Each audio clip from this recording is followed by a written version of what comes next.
Kausapin natin si Congresswoman Jervie Luistro ng 2nd District ng Batangas, siya po ang chairperson ng House Committee on Justice. Congresswoman Jervie, magandang morning! Si Katunying po at saka si Ka Jerry. Good morning, Katonying and Ka Jerry. Thank you sa pagmuling pag-imbita dito sa 2x2. Opo. Ma'am, na-miss namin yung kortina, ma'am. At mukhang nakabihis na si Congresswoman. Yan na ba ang magiging suot nyo mamaya sa House?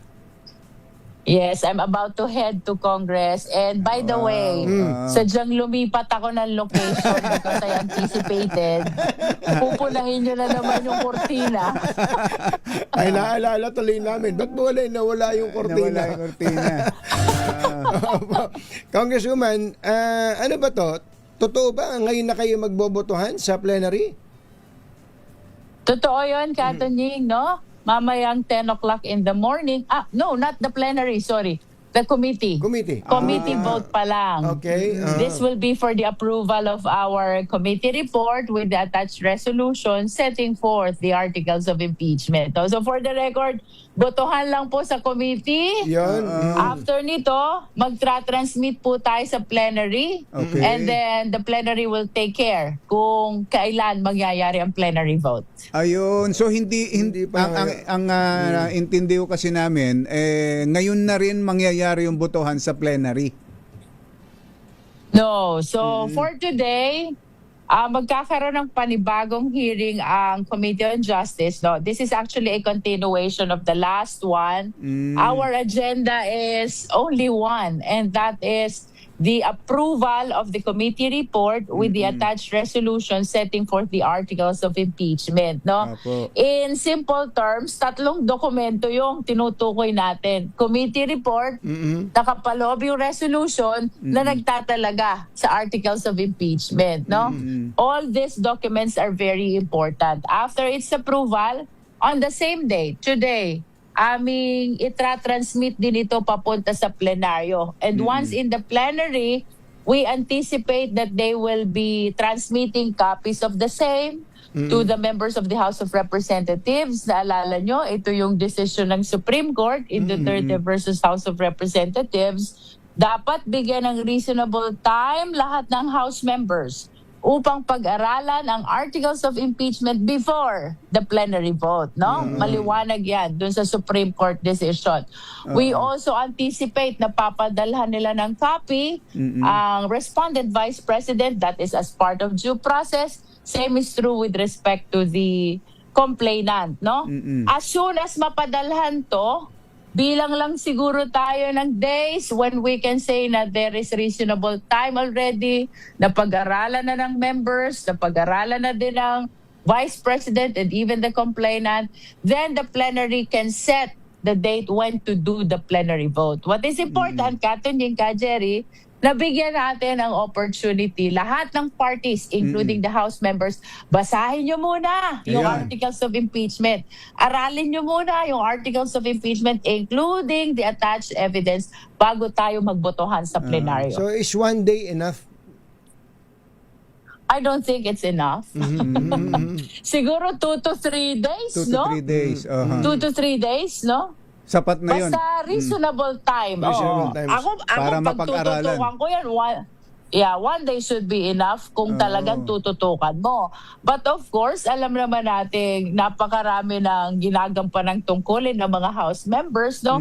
So we are assuming na baka meron silang mga tinututukan legislation sa House, meron silang tinututukan concern sa district.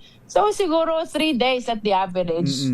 They should be ready to vote at the plenary. Kapag ito hubay nasa plenary ayun pinag-aaralan ng all the members of the House 2 to 3 days, ano po ang chances na ito ay ipabalik ulit sa committee? Pwede bang mangyari 'yon, Congresswoman? Well, dalawang bagay lang yan, Ka Jerry, no? Kung hindi natin ma-reach, assuming na na-approve na ang committee report with attached resolution setting forth the articles of impeachment sa Justice Committee. Let us assume, no? Yes. Pagdating ng plenaryo, our tenor will be, kapag nag-deliver na tayo ng sponsorship, or we will be defending the committee report, the tenor will be the approval, no? Pag hindi tayo nakakuha ng at least 1/3, which is the requirement under the Constitution, pag hindi natin nakuha at least 1/3 vote of all the members of the House, that will be equivalent to dismissal. So that's the end of it. Yes. Patay na ang Patay. impeachment complaint, no? If that happens. Pero kung makakakuha tayo ng at least 1/3 vote, huling check ko parang 105 di ba? 105. Dahil we are 315, no? So kung makakakuha naman ng 1/3 vote, it means approval of the committee report. Okay. The consequence of which is its immediate transmittal to Senate for trial, no? So dalawa lang 'yon. Pag Dalawa hindi lang. mo nakuha ang 1/3, it means dismiss ang Dismiss na. impeachment complaint or ang articles of impeachment. Pero pag nakuha mo yung 1/3, ibig sabihin approve, magtra-transmit tayo papunta sa Senado. Mabuti Ayun. pala kinlaro nyo na 105 lang, ha? I'm hearing sometimes 106, no? Kaya nga po Hindi ko nga maintindihan. I will double check. Some are saying we are 318. Some are saying we are 315. But just to be safe, the threshold is 1/3. No? 1/3, yes. 1/3 of the total members of the House. Yung meron po bang effort from the side of VP Sara na makasungkit from the 53 members of the House? Kasi over the weekend may naririnig kaming may mga babaligtad daw sa 53 Wala akong naririnig na ganyan, Katunying, no? At siguro yung final na names ng mga House members or Justice members, to be specific, who will be supporting the committee report is yet to be known mamaya during the hearing at 10 o'clock in the morning. Bilang chairperson po, siyang nanguna diyan sa pag-iimbestiga na yan, confident ba kayo, Congresswoman Jerville, na yung 53 na committee members na bumoto in favor ay makakakuha ng another 53 sa plenary? Gaano kayo ka-confident? Jerry, I do not want to preempt, no, what will happen in the plenary. Pero at least yung probable cause na vote, which is 53-0, I think that's enough to give confidence, at least for the purpose of this hearing, the approval of the committee report. Pagdating doon sa plenaryo, I would say that will be a different matter, no? So let's wait and see kung ano mangyayari sa plenary vote. So ano po ang timeline natin uli? So ngayon, butuhan ng Committee on Justice dun sa report, and then give or take 3 days para mapag-aralan. So next week pa pala, tama ba? Most likely, next week pa yung talagang plenary vote dito? Yes, Katunying, sapagkat ang session natin is Monday to Wednesday lang, no? So kung makaka-transmit tayo sa plenary today ng ating approved committee report, we should count at least 2 to 3 days. That will be Thursday or Friday. Wala nang session. So Yeah. I think ang reasonable na i-anticipate na date would be May 11. That's a Monday. Yeah, Okay, Monday na. May 11. Next week na nga, next Monday. So we have Tuesday, Wednesday, Thursday, Friday, Saturday, Sunday. 6 days. Siguro naman that sobra would na be yan. more than enough para maaral nilang mabuti yung articles of impeachment if indeed they have other concerns. Opo, nako. May tatanong pa sana kaming iba, kaya lang baka sabihin nyo, I will not allow that because that is probing already. You can do that by way of manifestation. Do not ask me. Ma'am, isa na lang. Related pa rin naman, pero hindi naman kasama sa, o relevant pa naman, pero hindi naman may kinalaman sa impeachment. Yung decision po ng Supreme Court na inilabas over the weekend sa kaso po ni former Deputy Ombudsman Melchor Carandang, na ang totoo nun, masyadong matagal yung kaso. Inabot yata ng 8 years po itong bago ilabas ng Supreme Court. Pwede ba naming malaman kung anong opinion nyo doon? Well, maalala mo si then overall Deputy Ombudsman Carandang. Opo. Ang unang naglabas nitong AMLAC report, no?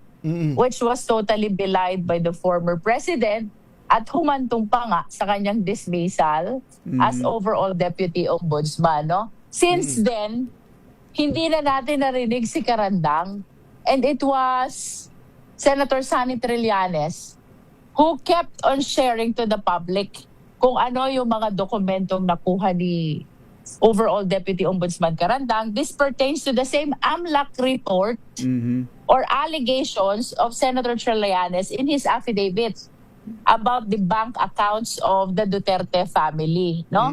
So, anong effect nito dito sa impeachment case? I don't know with regards to the prosecution panel if they will appreciate this as a possible additional witness para dito sa kanyang unexplained wealth, no? Kasi iniisip ko pagdating ng trial, wala na namang issues doon, so they can actually issue subpoena of bank records. Unlike yung nangyari sa amin, may mga debates pa about subpoenaing bank records, kaya we opted to subpoena instead the AMLAC, no? AMLAC lang. Ito namang sa Senate, pwede namang diretsuhin na nila Yung bank because account. no doubt this is an impeachment case, di ba?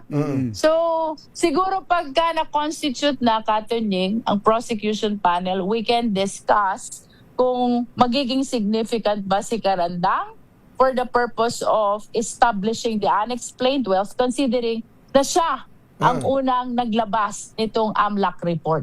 So, point of clarification, so pwedeng maging testigo sa impeachment trial si Carandang?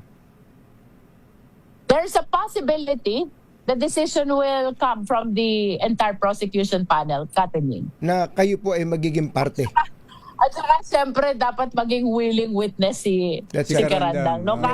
Kahit naman may compulsory process ang impeachment court, parang ang hirap niyan yung magsasalang ka ng witness na hindi willing or hindi ready na mag-testify. No? Siguro, Maging host. importante yung magiging decision din ni overall Ombudsman Carandang if he will be willing to help Yes. the prosecution's case. Opo, okay. Thank you, Congresswoman. Congresswoman Jerbil Luistro, ma'am, maraming salamat po sa inyong oras at magandang umaga po sa inyo. Thank you. Salamat po. Sa sunod na interview, babalik ako doon sa Cortina. Bumalik kayo sa Cortina, ma'am. Na-miss agad namin. Parang nalulungkot kayo pag wala yung kulay brown na Cortina. Kita nyo, napansin nyo Good kaagad. morning! Thank you. Morning po. Thank you very much. Especially sa aking mga kababayan from Batangas 2nd District. Good morning po at Good morning maraming po. salamat, Dos por Diyos. Si Congresswoman Jerbil Luistro ng Batangas, 2nd District.